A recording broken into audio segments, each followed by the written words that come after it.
psicólogo infantil deve agir no caso de suspeita de violência contra a criança ou adolescente que ele atende? Fica aqui comigo nesse vídeo até o final que eu vou te dizer detalhadamente como agir e quais os 5 cuidados que você deve tomar. A primeira coisa que eu preciso destacar para você é com relação às nossas documentações, às nossas legislações e o que dizem essas legislações para que a gente possa agir não só de forma técnica, mas principalmente de forma ética com as crianças e adolescentes que têm aí algum histórico ou alguma possibilidade de estarem sendo vítimas de alguma violência e até mesmo com essas famílias. Então, o primeiro documento que eu quero trazer aqui para você, e vou até ler esse documento para você porque ele é muito importante, é o nosso Código de Ética Profissional do Psicólogo. Então, o que nos diz o Código de Ética Profissional do Psicólogo? Artigo 10º, tá? Nas situações em que se configure conflito entre as exigências decorrentes do sigilo, né, que está no artigo 9º, e as afirmações dos princípios fundamentais desse código, que são sobre a segurança, que são sobre o princípio da vida mesmo e do risco à vida das crianças e adolescentes, deve-se decidir pela quebra de sigilo, baseando sua decisão em busca do menor prejuízo. Em caso de quebra do sigilo previsto neste artigo, o psicólogo deve se restringir a comunicar as informações estritamente necessárias. Então, o que nos diz o nosso código? Se houver caso de risco à vida de crianças e adolescentes, está prevista a quebra de sigilo, mas a gente só precisa quebrar o sigilo das informações que são necessárias à proteção dessa criança ou desse adolescente. A gente não precisa quebrar o sigilo de todas as informações deste atendimento, mas é preciso sim realizar essa quebra de sigilo para proteger essa criança e esse adolescente. Então, não vale aquela desculpa que eu ouço muitos profissionais dando: ah, não, mas eu não contei porque a família me pediu sigilo, porque a criança me pediu sigilo, por isso que eu não fiz denúncia. É sua obrigação profissional fazer essa denúncia.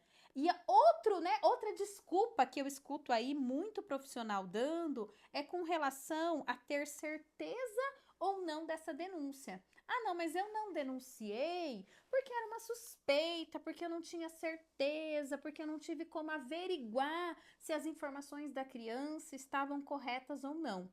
Outra desculpa infundada, porque a gente deve sim fazer denúncia, mesmo que seja só uma suspeita. Olha aqui outro documento importantíssimo, o Estatuto da Criança e do Adolescente. Olha o que nos diz o Estatuto.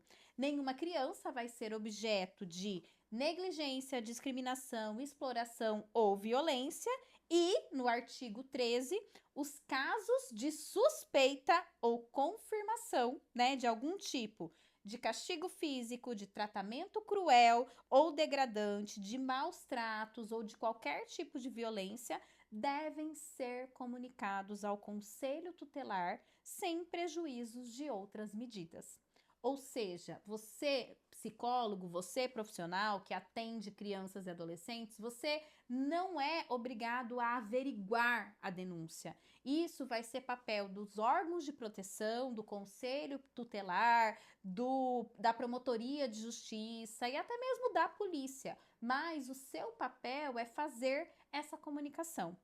E como que eu faço essa comunicação? Eu busco agir de 2 formas, tá? Primeiro, eu tento identificar se existe um genitor, né, um pai ou uma mãe protetor dentro de casa e se a violência é intrafamiliar ou extrafamiliar. O que isso significa? É a mãe ou o pai que está agredindo ou violentando essa criança de alguma forma? Se for o pai, eu busco conversar com a mãe para identificar se a mãe é protetora. Se for a mãe, eu busco conversar com o pai, o contrário. Agora, se eu entender que ambos não estão sendo protetores, aí eu mesmo vou fazer essa denúncia. Então, se a violência é fora da família, fora do núcleo familiar, eu chamo a família para que a família faça a denúncia. E aí eu ajo da seguinte forma: ou vocês fazem essa denúncia, ou eu vou ter que fazer. E deixo isso muito claro para essa família. Agora, se de repente a violência é de dentro da família, aí a gente precisa avaliar o risco, sabe? O quanto que chamar esse pai ou essa mãe violador para conversar não tá colocando a criança em maior risco ainda de apanhar quando chegou em casa, quando chegar em casa, porque contou para psicólogo. Então, se eu entendo que chamar os pais pode trazer mais risco para a criança ou para o adolescente, aí eu opto por eu mesmo fazer a denúncia nos órgãos competentes e aí, de acordo, né, ao fluxo de cada região, de cada cidade ou das formas e canais de acesso ao conselho tutelar de cada região. Mas, além de fazer a denúncia, quais são então os 5 cuidados que a gente precisa tomar para conduzir esses atendimentos e até mesmo essas denúncias e fazer a proteção da criança de forma ética e técnica? A primeira coisa é manter uma documentação cuidadosa. Então, se a criança te relatou alguma coisa, escreva. Se você percebeu alguma marca na criança, pode tirar uma foto, guarda no prontuário da criança aquela foto, porque as marcas vão sumir.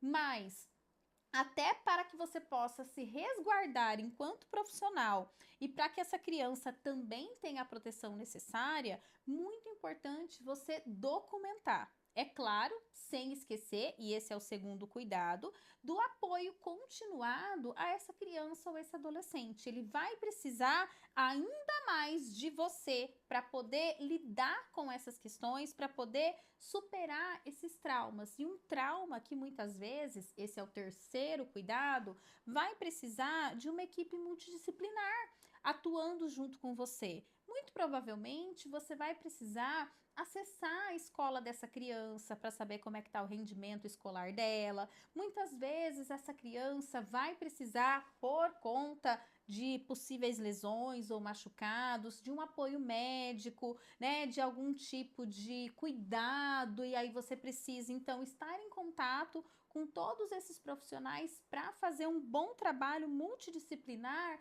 com essa criança e com esse adolescente. E não esquecendo que também é parte do seu trabalho, além de ajudar a superar esses traumas, também a educação e a prevenção.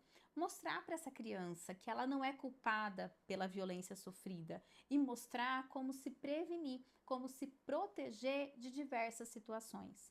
Mas eu sei sim que todo esse trabalho com crianças e adolescentes vítimas de violência é extremamente complexo e muitas vezes mobiliza o nosso próprio sentimento, nosso próprio, né, nossa própria emoção mesmo, para além das questões profissionais. E é por isso que eu te faço o quinto alerta, é por isso que eu destaco aqui o quinto cuidado, que justamente é o que te move a procurar supervisão e autocuidado. Você também muitas vezes vai sofrer e vai se sensibilizar ao lidar com situações como essa. Então, muito importante que você busque supervisão qualificada para fazer isso da melhor maneira possível, além da sua própria terapia, do seu próprio autocuidado, para que você possa lidar com essas questões da maneira mais leve e menos sofrida para você também.